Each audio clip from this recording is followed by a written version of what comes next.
Kalau dia tidak nyeri punyanya si kalazion, ya kan? Kalau dia nyeri punyanya si hordeolum. Hordeolum tata laksananya sama persis dengan tata laksana blefaritis. Kalau yang kompres hangat, baru kalian kasih klorophenicol yang salah. Kalau bisa di insisi, ya. Kalau kalazion yang keluar tata laksananya langsung rujuk untuk mendapatkan tindakan, nama tindakannya ekokreasi kalazion, nama tindakannya.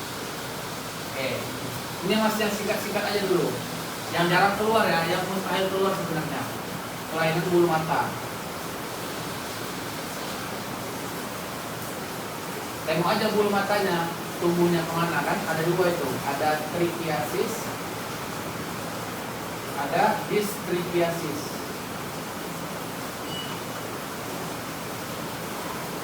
Trichiasis, ingat aja semuanya tumbuh ke arah dalam. Kalau dis itu salah. Berarti ada yang normal, ada yang ke dalam. Ada yang normal, ada yang ke dalam. Jadi buat aja kata kuncinya. Gimana cara buatnya? Oke lah, trichiasis berarti semua bulu mata. Kalau districhiasis berarti hanya sebagian bulu mata. Tata laksananya kalau ini yang keluar langsung rujuk untuk mendapatkan tindakan namanya epilasi, perbaikan bulu mata, ya. Yang ketiga yang jarang kali keluar adalah kelainan palpebra. Atau yang lebih cepat kita buat aja jangan kelainan, penggulungan. Penggulungan palpebra. Kalian lihat penggulungannya kemana? Palpebranya digulungnya kemana? Kalau digulungnya ke dalam, nama penyakitnya adalah entropion. Kalau dia digulungnya keluar, berarti nama penyakitnya adalah ektropion.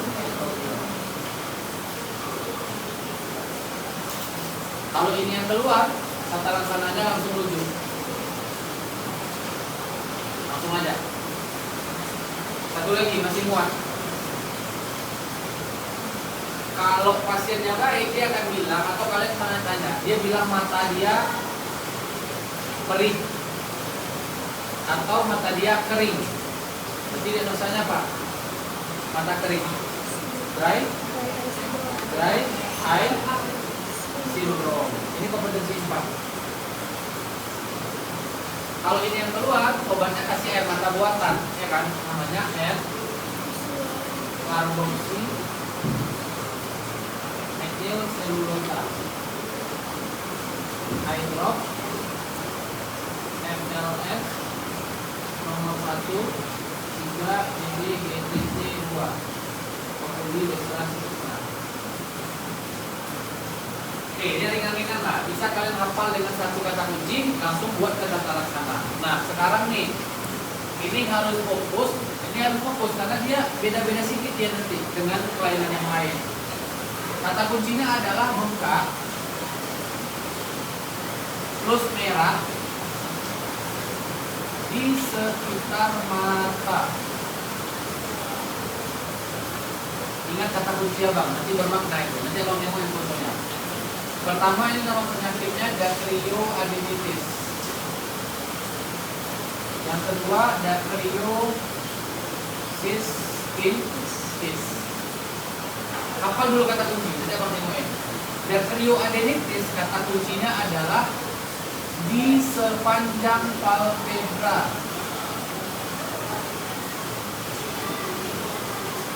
Dacryocystitis kata kuncinya adalah di daerah medial mata. Dek, ambil aja, ambil coba. Walaupun dia sini nggak apa-apa.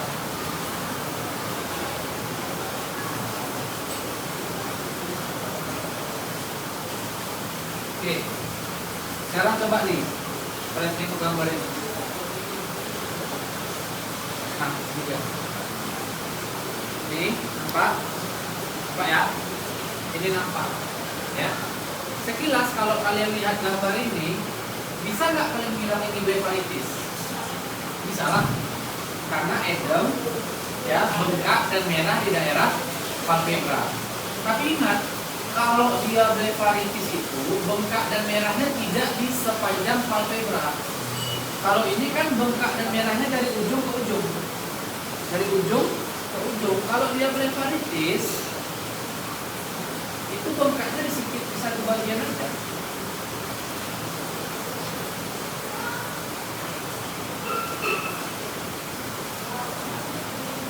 Jadi bengkak dan merahnya satu titik aja.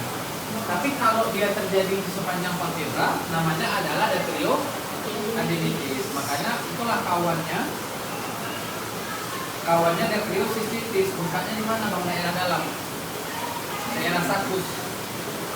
Oke, nampak ya? Nah, kalau ini keluar ya udah, obatnya berarti cukup kasih PCC sama amok.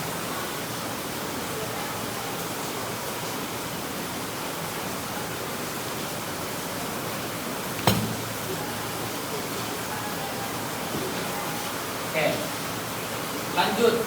Sekarang pasiennya 4 main terakhir ini, pasien datang dengan keluhan penurunan penglihatan semua. Berarti yang kena ini dalam mata tengah ke dalam dulu, berpikirnya gitu.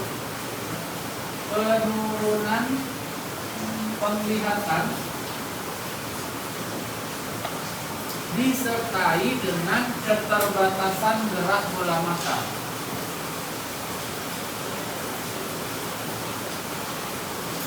Jadi agak aneh, pasien penurunan penglihatan, kita suruh dia gerakin bola matanya nggak bisa, sakit. Berarti ada infeksi atau radang di bola mata, betul kan? Nah, nama penyakitnya itu pertama endophthalmitis,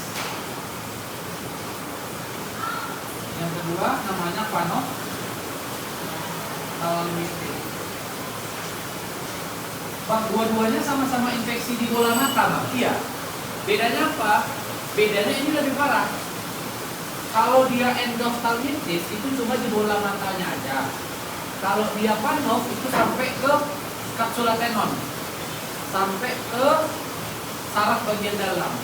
Sehingga kalau kalian mau bedakan dua orang ini, berarti kalau dia endop, nyerinya minimal. Dia nyeri tapi minimal, sehingga matanya masih bisa gerak, tapi sakit. Kalau panop berarti tidak bisa gerak lagi. Paham? Ini tata laksananya disuntik matanya, bola matanya pakai steroid. Tapi nggak mungkin kita lakuin. Jadi kalian cukup kasih steroidnya oral aja. Methylprednisolone 3 kali 4 gram. Kemudian kalian kasih anti nyeri, bisa paracetamol juga dikali 500 ml. Ada pertanyaan? Ini singkat-singkat nih. Infektivitis bedanya. Jadi ini juga nyeri sebenarnya, tapi kalian harus lihat esensi dari main-main abang. Ada yang bengkak dan merah, ada yang keterbatasan gerak mata, ada yang dimana dia kelainan pada bulu, kelainan pada palpebra, ya. Atau ini mata kering. Satu lagi sebelum kita ke glaukoma. Pasien datang dengan usia tua atau lansia, datang ke kita bilang pandangannya seperti apa? Berkabut. Atau dia bilang berawan, berasap. Bukan dia. Pokoknya itu ada diagnosa katarak. Jadi kataraknya ada banyak. Ada katarak imatur, ada katarak insipient, ada katarak matur.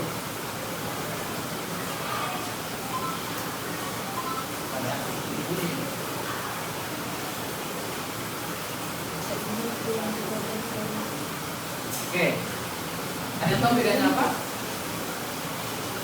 Imatur itu kayak senilis ya. Jadi keruhnya itu cuma di ujung-ujung aja, sedikit aja. Kalau incipient keruhnya dari setengah. Kalau matur keruhnya semua. Kami tahu dari mana bang? FMP selain lensanya. Berarti kalian ambilkan nilai selain 8 komponen yang kalian bilang, alis, bulu mata, palpebra, konjungtiva, sklera, kornea, pupil, ya kan, pupil itu kan sama COA. Kalian tambahin komponen yang ke-9 yaitu lensa. Tata laksananya langsung rujuk.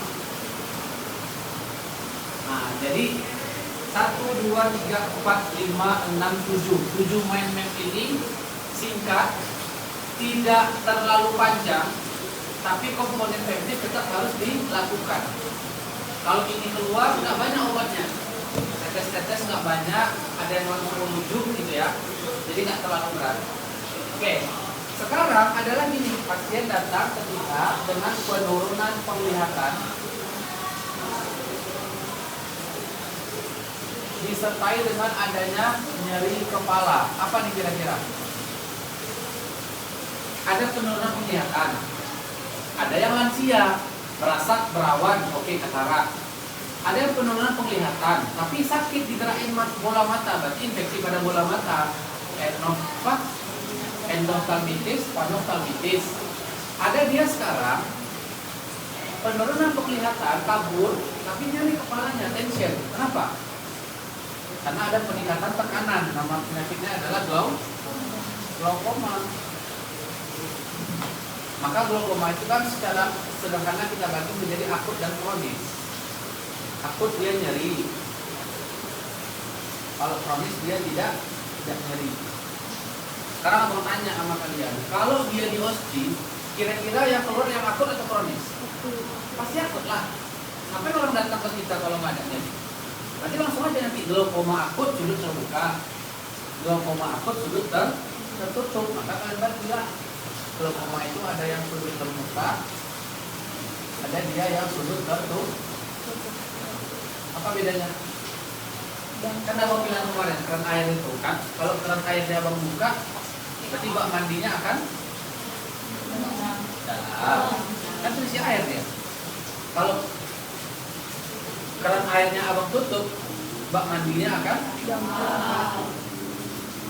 Pertanyaan abang, bisa nggak kalian kerjain diagnosa kalau nggak kalian periksa COA? Nggak bisa kan? Ujung-ujungnya di akhir pas mau kerjain diagnosa, COA. Cuci tangan lagi, baru COA. Udah lemas dulu lah dosanya. Jatuh coret kok katanya, ya kan?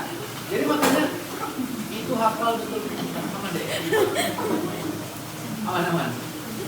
Jadi itulah makanya abang bilang betul-betul. Jangan sampai ada yang terskip. Karena yang abang ajarkan itu pasti bermakna klinis, pasti ada gunanya di diagnosa. Nggak mungkin nggak? Oke? Maka diagnosa lengkapnya apa? Glaukoma akut sudut terbuka, okuli dekstra misalkan. Glaukoma akut sudut tertutup, okuli dekstra sinistra. Oke, suara aku pernah masih kan? Masih ya? Nah, aman ya? Ya udah, kita lengkapi nilai klinis kita sama penunjang kita. Kalau dia glaukoma, waktu kalian melakukan pemeriksaan funduskopi, kan abang bilang kemarin menilai refleks dos. Maka nanti dosennya akan bilang CV rasionya itu di atas 0,5 mm. Waktu penunjang kalian minta pemeriksaan tonometri, tekanan intraokular, menilai TIO besar sama 21 mm air raksa. Oke. Maka tegaklah trias glaukoma ini. Yang mana triasnya?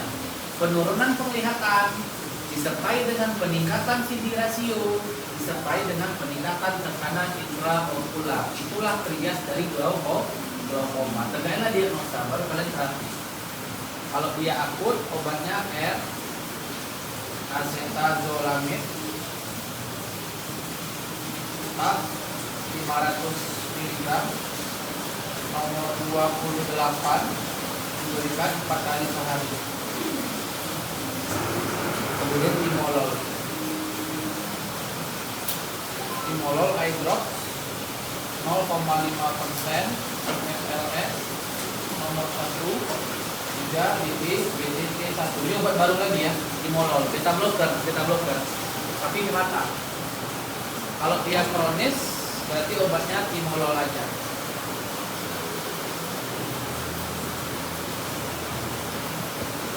Oke, 5 menit ya. Kalian pahami sebelum abang ajarkan tentang kelainan refraksi. Yang mana? Dry eye enggak? Enggak, karena abang nggak tulis 4. Dirujuk berarti. Kalau abang nggak tulis 4,